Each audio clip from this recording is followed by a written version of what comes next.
Welcome to today's Explainer. Listen, if you hold ITLG, you are currently standing at a truly critical juncture for your portfolio. DAO Proposal 16 has officially concluded, and we are literally stepping into a brand new era. I'm incredibly excited to guide you through this today, because understanding the mechanics of what happens next, it's not just about moving tokens from point A to point B, it is absolutely about strategically positioning yourself for the upcoming Mainnet launch. The community has spoken, and the future of the Interlink economy is officially in motion. By selecting the balanced growth option, the DAO made a monumental decision about how ITLG holdings will actually convert into ITL, which is the core asset of the network. This choice carries a ton of weight, and you're about to make some highly personal financial decisions based on it. So our goal today is to equip you with the exact knowledge you need to master your staking, locking, and vesting options. Okay, let's dive into the roadmap for this explainer. 1. The balanced growth blueprint. 2. The non-custodial advantage. 3. Staking strategies. 4. The golden rules. And 5. Foundation for Mainnet. Let's get right to it. Section 1. The balanced growth blueprint. The synergy of AI and DAO.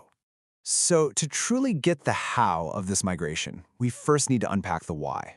To survive those brutal bear markets and really thrive in explosive bull runs, the Interlink team utilized advanced machine learning models to simulate years of complex market conditions.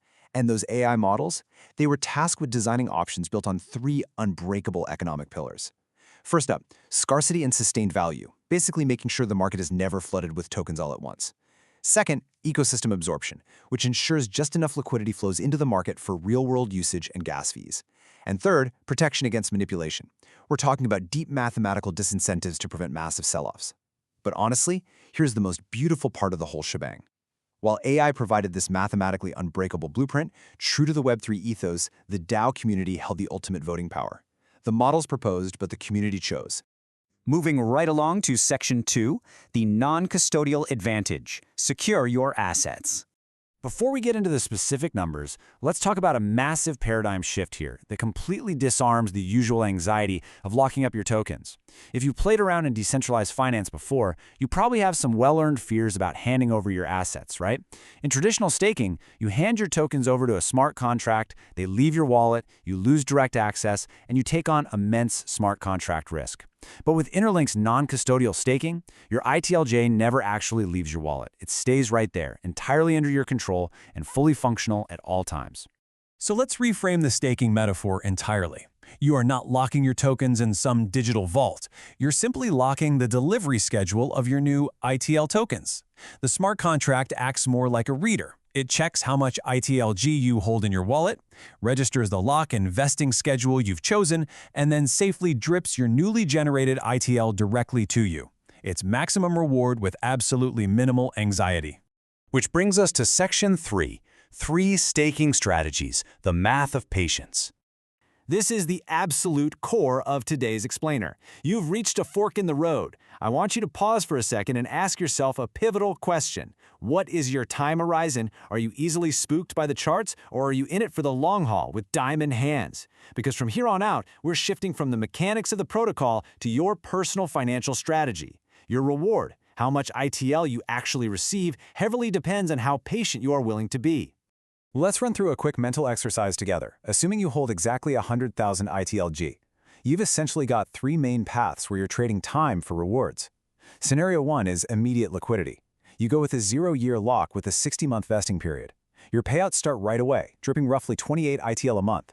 Your total yield? About 1667 ITL.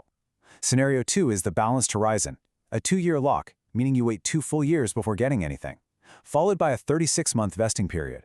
But just for waiting, your total yield jumps to roughly 4,706 ITL. And then there's Scenario 3, Diamond Hands. You commit to a 5-year lock, receiving absolutely nothing for half a decade. After that, you vest over 60 months, but your total yield? A staggering 53,333 ITL. The sheer scale of the mathematical incentives at play here is just breathtaking. On the extreme impatient end of the spectrum, it can take 160 ITG to mint just 1 single ITL. But on the extreme patient end, under that diamond hands 5-year lock, it requires only 1.125 ITG to mint 1 ITL. The system is explicitly mathematically designed to reward those who align with the long-term health of the network. Think about that number for a second. 30x. The diamond hands strategy yields over 30 times more ATL than the immediate liquidity route. By simply choosing to delay gratification, you drastically multiply your holdings. It is a wildly powerful testament to the balanced growth model that the community voted for. All right, Section 4, the golden rules, customizing your approach safety. Now, as you weigh immediate drips against a massive long-term multiplier, you're going to need some clear guardrails. There are 3 golden rules you have to remember to play this strategy game securely. First, VITLG and ITLG are functionally identical. Migration happens automatically, so you won't lose a drop of value. Second, ultimate flexibility. You can actually split your strategies, which we'll unpack in a second. And third, code is law. This one is absolutely crucial. The exact moment you sign that trustless contract, your schedule is set in stone. No one, not even the developers, can alter your schedule or change your locked rate. Immutability is your ultimate protection here.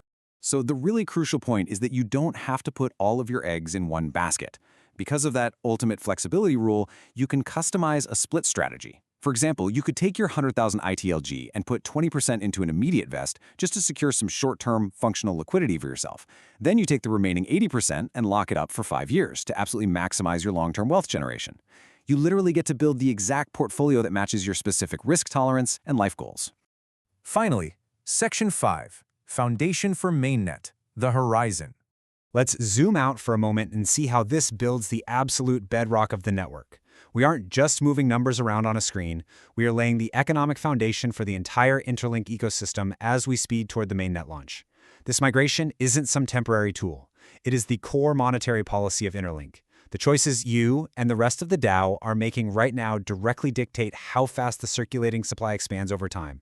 It dictates the depth of the protocol's liquidity, and it establishes the baseline scarcity that's going to drive ITL's fundamental value proposition for the next decade.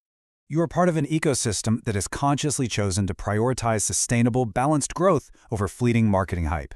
You have the mathematical models, you have the non-custodial security, and you have the matrix of strategies right at your fingertips. Take the time you need to really evaluate your time horizon. Maybe mix and match your lock periods. And remember, plan your strategy carefully. The future is built on patience and balance. The protocol is ready, the rules are set in stone, but the ultimate question is, when Mainnet launches, what will your legacy in the Interlink ecosystem actually be? Thanks so much for joining me for this explainer.